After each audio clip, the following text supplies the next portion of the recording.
नमस्कार दोस्तों, मैं अनुज कुमार आपके अपने YouTube चैनल जागरव एकेडमी पर स्वागत करता हूं।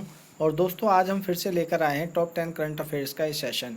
दोस्तों, सेशन शुरू करने से पहले आप सभी से कहना चाहूँगा कि लास्ट वीक का जितने भी हमारे सेशन थे वो किसी कारणवश हम नहीं उनको पूरा कर पाए। और दोस्तों, उन सभी करंट अफेयर से जुड़े हुए जितने भी PDF है मैं डिस्क्रिप्शन में लिंक प्रोवाइड करा दूँगा। दोस्तों, आप वहाँ से उनको एक बार देख सकते हैं। और दोस्तों, सेशन शुरू करने से पहले एक नज़र डाल लेते हैं quote of the day. Optimism is the faith that leads to achievement, nothing can be done without hope and confidence. तो दोस्तों, आशावादी वह आत्मविश्वास है जो हमें उपलब्धियों की ओर लेकर जाता है। और दोस्तों, आशा और आत्मविश्वास के बिना कुछ भी नहीं किया जा सकता। तो दोस्तों, किसी भी परिस्थिति में हमें अपनी आशाओं और आत्मविश्वास को नहीं छोड़ना चाहिए। तो दोस्तों, इसी मोटिवेशन के साथ शुरू करते हैं आज के टॉप 10 करंट अफेयर्स का ये सेशन। क्वेश्चन नंबर 1, किस राज्य सरकार ने राजीव गांधी किसान न्याय योजना शुरू करने की घोषणा की है? ऑप्शन से हमारे पास ए झारखंड, बी छत्तीसगढ़, सी राजस्थान और डी उड़ीसा। तो दोस्तों, इसका सही आंसर होगा ऑप्शन बी छत्तीसगढ़। तो दोस्तों, इससे जुड़े हुए कुछ इंपॉर्टेंट फैक्ट्स हैं, आइए एक नज़र डाल लेते हैं। दोस्तों, छत्तीसगढ़ स्टेट गवर्नमेंट के द्वारा राजीव गांधी किसान न्याय योजना 21 मई को शुरू की जाएगी। और दोस्तों, 21 मई को डेथ एनिवर्सरी है किसकी? Former prime minister Rajiv Gandhi की। और दोस्तों, उसी के तहत जो रूरल इकोनॉमी है राज्य की, उसको बूस्ट करने के लिए इस योजना का शुरुआत की गई है, यानी इस योजना को शुरू किया गया है। बात करें इस राजीव गांधी किसान न्याय योजना की, तो इसके द्वारा दोस्तों 5100 करोड़ रुपए किसानों को पेड किए जाएंगे डायरेक्ट बेनिफिट ट्रांसफ़र स्कीम के तहत। और दोस्तों, इस स्कीम से उनको बहुत ज़्यादा फ़ायदा होगा और उनको 10,000 पर एकड़ के हिसाब से उनके खाते में ये पैसा दिया जाएगा, ताकि वो अपनी जो खरीफ सीजन की जो फसल है, जैसे धान हो गया, कॉर्न हो गया, शुगरकेन हो गया, इनकी पैदावार को बढ़ाया जा सके।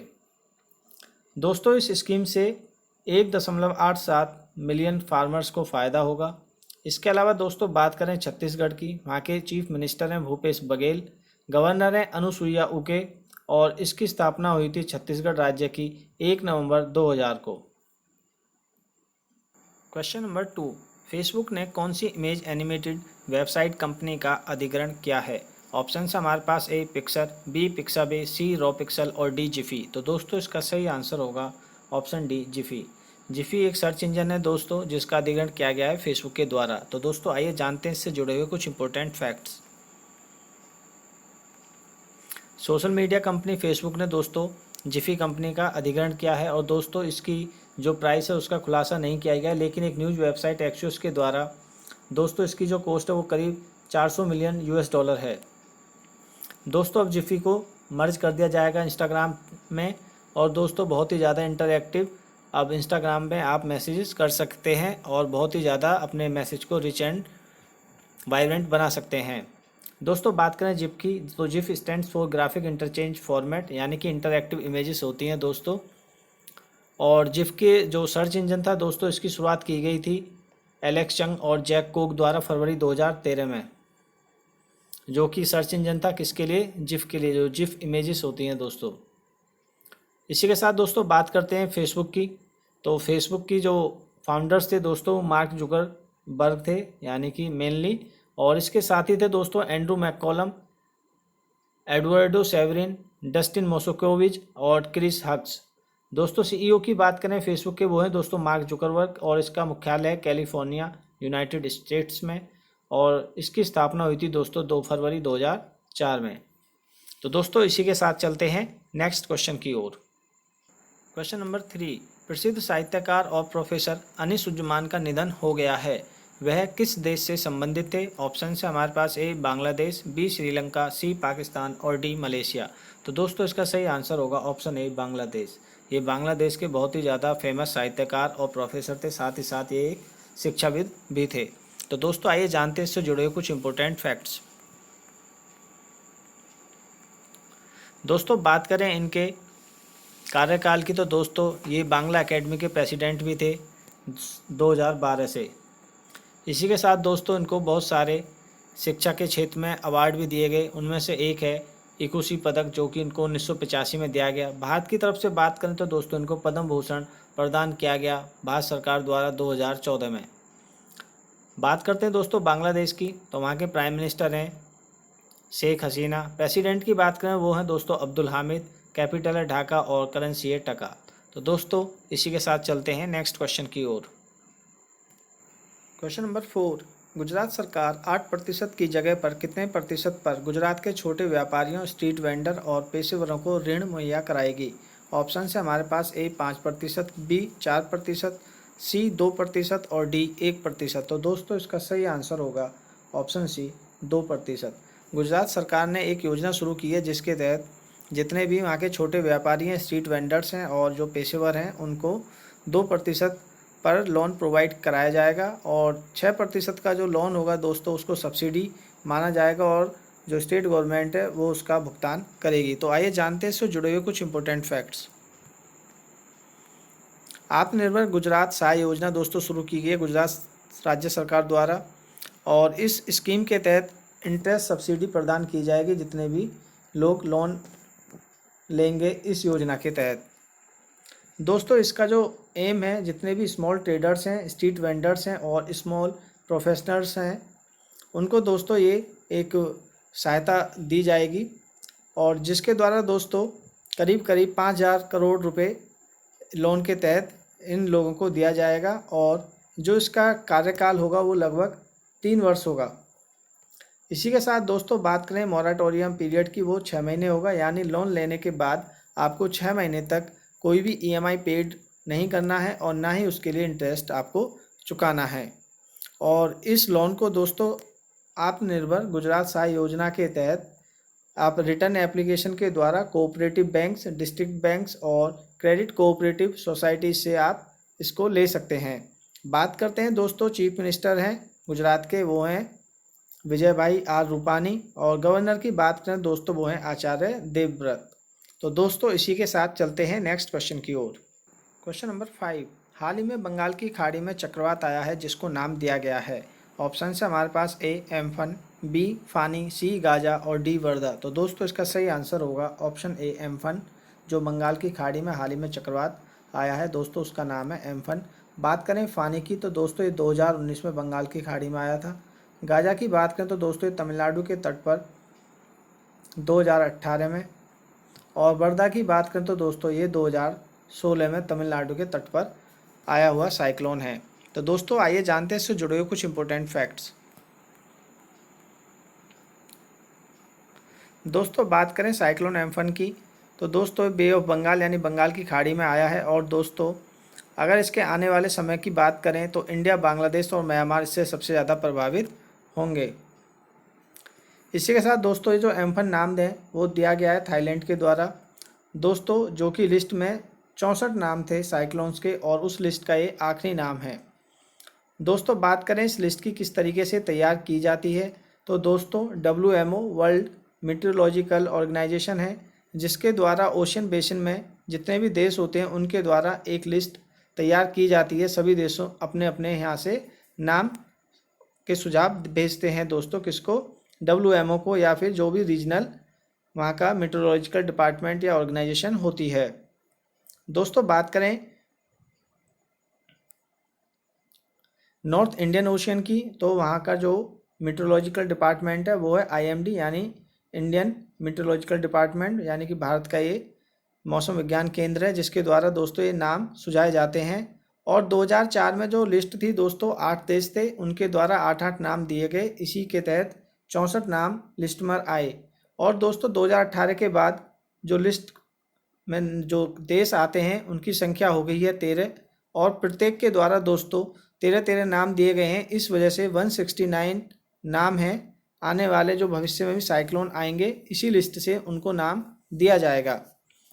इसके अलावा दोस्तों बात करें इंडियन मीटरोलॉजिकल डिपार्टमेंट की, इसकी स्थापना हुई थी दोस्तों 1875 में। इसके डायरेक्टर जनरल हैं डॉक्टर मृत्युंजय महापात्रा और इसका मुख्यालय है नई दिल्ली में।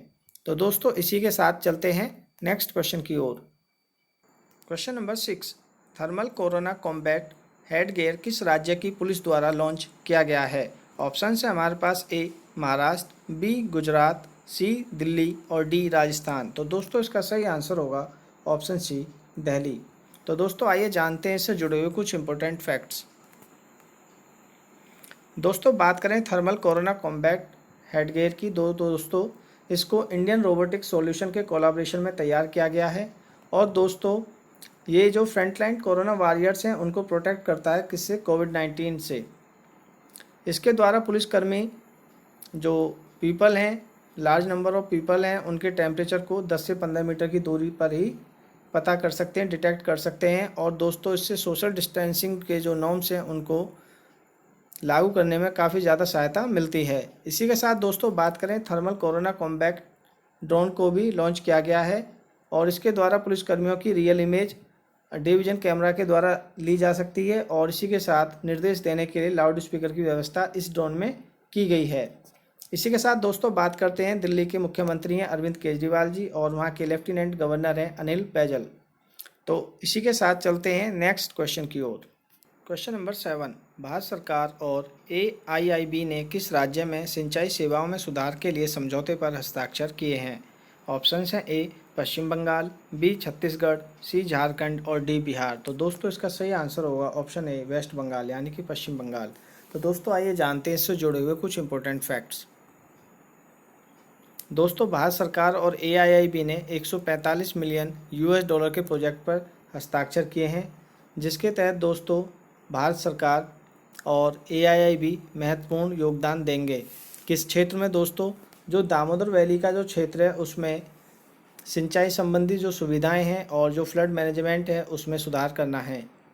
दोस्तों अगर बात करें इस प्रोजेक्ट की, तो इस प्रोजेक्ट में 2.7 मिलियन फार्मर्स जो हैं उनको लाभ मिलेगा। और इसी के साथ इस प्रोजेक्ट की जो टोटल वैल्यूएशन है वो है दोस्तों 413.8 मिलियन $, जिसमें से AIIB 145 मिलियन $, की सहायता देगा और वेस्ट बंगाल इसमें 123.8 मिलियन $, का सहयोग देगा। इसके अलावा बात करें दोस्तों international bank for reconstruction and development, तो दोस्तों IBRD इसमें 145 मिलियन $, की सहायता देगा। इसके अलावा दोस्तों बात करें chief minister of West Bengal, वो है ममता बनर्जी। गवर्नर की बात करें दोस्तों वो हैं Jagdeep Dhankhar. President of AIIB की बात करें दोस्तों वो हैं जिन लिकुन। इसका मुख्यालय है बीजिंग चाइना में और इसकी स्थापना हुई थी 16 जनवरी 2016 से, यानी कि उससे तब से इसके जो ऑपरेशनल है। और अगर बात करें दोस्तों डॉक्यूमेंट की यानी आर्टिकल के तहत इसकी स्थापना हुई थी 25 दिसंबर 2015 में। तो दोस्तों इसी के साथ चलते हैं नेक्स्ट क्वेश्चन की ओर। क्वेश्चन नंबर 8, अंतर्राष्ट्रीय प्रकाश दिवस कब मनाया जाता है? ऑप्शन है हमारे पास ए 8 मई, बी 10 मई, सी 12 मई और डी 16 मई। तो दोस्तों इसका सही आंसर होगा ऑप्शन डी 16 मई। 16 मई को international day of light celebrate किया जाता है। बात करें दोस्तों 8 मई की, 8 मई को world red cross day celebrate किया गया और इसी के साथ दोस्तों सेलिब्रेट किया गया वर्ल्ड थैलीसीमिया डे। बात करें दोस्तों 10 मई की, तो 10 मई को क्योंकि सेकंड संडे था मई का, तो इस दिन सेलिब्रेट किया गया मदर्स डे। और बात करें दोस्तों 12 मई की, तो इस दिन सेलिब्रेट किया गया इंटरनेशनल नर्सिस डे। तो आइए जानते हैं इससे जुड़े हुए कुछ important facts. International day of light दोस्तों 16 मई को सेलिब्रेट किया जाता है और इस बारी 60वीं एनिवर्सरी हम सेलिब्रेट कर रहे हैं किसके लिए? First successful operation of the laser 1960 में, जो कि किया गया था थियोडोरे मैमन के द्वारा। दोस्तों इसको जो सेलिब्रेट किया जाता है जागरूकता लाने के लिए, किसके लिए दोस्तों? जो लाइट बेस्ड टेक्नोलॉजीज रहती हैं उनका लोगों की लाइफ में क्या योगदान है, जैसे किस किस क्षेत्र में, education, art, culture, science and technology और दोस्तों कम्युनिकेशन, एनर्जी, इन क्षेत्र में लाइट बेस्ड जो टेक्नोलॉजी है उनका क्या योगदान है, इसी के लिए जागरूकता लाने के लिए इस दिन को सेलिब्रेट किया जाता है। बात करें दोस्तों इंटरनेशनल डे ऑफ लाइट, इसको शुरू किया गया था यूनेस्को के द्वारा। यूनेस्को की बात करें दोस्तों United Nations educational, scientific and cultural organization है और इसका मुख्यालय है दोस्तों पेरिस, फ्रांस में। डायरेक्टर जनरल हैं ऑड्रे अजूले और इसकी स्थापना हुई थी 16 नवंबर 1945 में। तो दोस्तों इसी के साथ चलते हैं नेक्स्ट क्वेश्चन की ओर। क्वेश्चन नंबर 9, हाल ही में प्रसिद्ध व्यक्तित्व देवेश रॉय का निधन हो गया है, वह किस पेशे से संबंधित थे? ऑप्शंस हैं A politician, B author, C actor और डी जर्नलिस्ट। तो दोस्तों इसका सही आंसर होगा ऑप्शन बी ऑथर। तो आइए जानते हैं इससे जुड़े हुए कुछ इंपॉर्टेंट फैक्ट्स। दोस्तों बात करें देवेश रॉय की, ये वेटरन बंगाली ऑथर थे और इन्होंने 5 दशकों तक एज ए राइटर अपना करियर दोस्तों इन्होंने बनाए रखा और इसी के साथ दोस्तों इनको साहित्य अकादमी अवार्ड भी दिया गया इनके नॉवल तीस्ता परेड बी टेंटो के लिए। और इनकी पहली पुस्तक थी दोस्तों जजाति। इसके अलावा दोस्तों बात करते हैं साहित्य अकादमी की, तो इनके प्रेसिडेंट हैं चंद्रशेखर कंबारा, मुख्यालय है नई दिल्ली में और इसकी स्थापना हुई थी 12 मार्च 1954 में। दोस्तों बात करें जिनको पहली बार साहित्य अकादमी अवार्ड दिया गया वो हैं दोस्तों माखनलाल चतुर्वेदी। दोस्तों इनको 1955 में इनकी रचना हिम तरंगिणी के लिए ये अवार्ड दिया गया। तो दोस्तों इसी के साथ चलते हैं नेक्स्ट क्वेश्चन की ओर।